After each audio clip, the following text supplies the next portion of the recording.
2026년 서울 오피스 시장을 보면요. 겉으로는 정말 역대급 불장인데 그 속을 자세히 들여다보면 뭔가 좀 이상한 신호들이 잡히고 있습니다. 그래서 오늘은 이 화려한 숫자 뒤에 도대체 어떤 역설이 숨어 있는 건지 그 진짜 의미를 한번 제대로 파헤쳐 보겠습니다. 자, 2025년 거래액이 얼마였는지 아십니까? 무려 26조 원. 사상 최고치입니다. 이 숫자만 딱 보면 와, 시장이 완전 정점이구나 싶으시죠? 근데 과연 정말 그럴까요? 오늘 저희는 이 헤드라인 뒤에 가려진 시장의 진짜 체력이 어떤지 한번 들여다보려고 합니다. 다시 한번 이 숫자를 보시죠. 26조 원. 이게 어느 정도냐면요. 전년 대비 무려 80% 가까이 폭증한 수치입니다. 당연히 역대 최고 기록이고요. 이 숫자 하나만 봐도 서울 오피스 시장에 얼마나 많은 돈이 몰렸는지, 그 열기가 얼마나 뜨거웠는지 뭐 더 설명할 필요도 없겠죠. 그런데 말입니다. 바로 여기서부터 이 시장의 아주 기묘한 핵심적인 역설이 드러나기 시작합니다. 지금 보시는 화면이 그걸 딱 보여주는데요. 왼쪽을 보면 거래량은 사상 최고치를 찍으면서 난리가 났는데 오른쪽을 보세요. 실제 가격 지수는 제자리 걸음이고 임대료 오르는 속도는 점점 느려지고 심지어 빈 사무실, 즉 공실률은 오히려 올라가고 있습니다. 한마디로 거래는 폭발하는데 시장의 펀더멘탈, 그러니까 기초 체력은 전혀 다른 이야기를 하고 있다는 거죠. 이상하지 않습니까? 아니, 거래는 이렇게 폭발하는데 왜 가격은 제자리 걸음일까요? 참 이상하죠? 이 미스터리를 풀려면 먼저 질문을 던져봐야 합니다.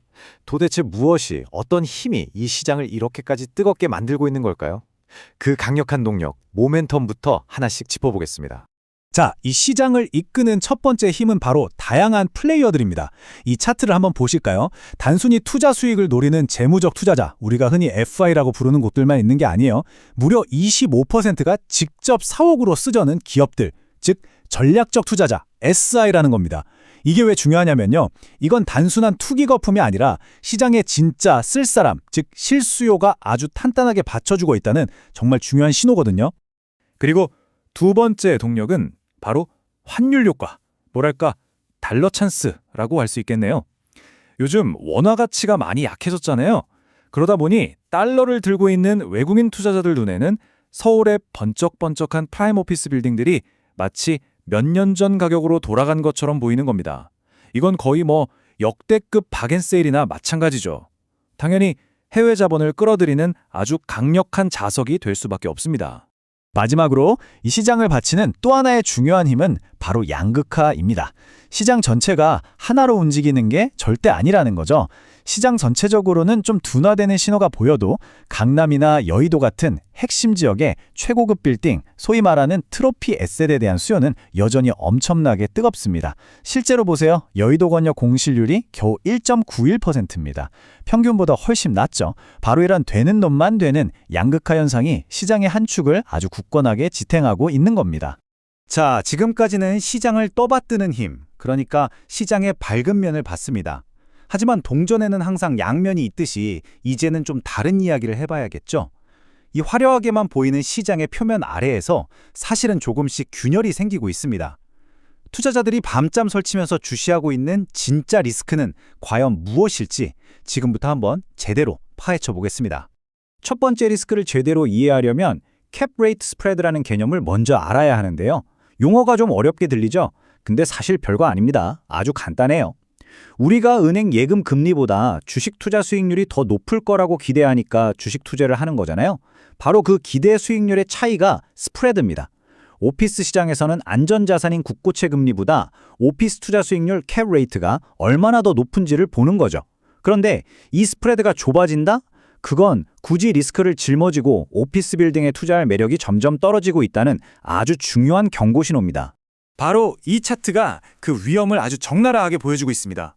보세요. 서울 오피스 투자 수익률 캡레이트가 4%인데 거의 위험이 없는 5년 만기 국고채 수익률이 3.8%입니다. 차이가 거의 없죠? 이렇게 금리가 생각보다 높게 계속 유지되다 보니까 투자 매력도가 확 떨어진 겁니다. 투자자 입장에서는 아니 이럴 거면 뭐하러 골치 아프게 오피스에 투자해? 이런 생각이 들 수밖에 없는 상황인 거죠. 두 번째 리스크는 아까 봤던 양극화가 더 심해져서 이제는 거의 그들만의 리그가 되어가고 있다는 점입니다. 이 표를 한번 보시죠. 정말 극명합니다. 3만 평이 넘는 초대형 빌딩은 빈 사무실이 거의 없어요. 그런데 5,000평 미만 작은 빌딩들은 어떻습니까? 공실률이 8.64%, 거의 10%에 육박합니다. 이건 뭐냐면 시장의 모든 돈과 관심이 오직 최고급 자산에만 쏠리고 조금이라도 급이 떨어지는 자산들은 철저하게 외면받고 있다는 아주 명백한 증거입니다. 그리고 마지막, 어쩌면 가장 큰 리스크일 수도 있습니다. 바로 공급 폭탄이죠. 당장 마곡지구만 봐도 새로 지은 빌딩 5채 중 한 채가 텅 비어 있을 정도로 상황이 좋지 않은데요. 진짜 문제는 서울의 심장부, 바로 도심, CBD입니다.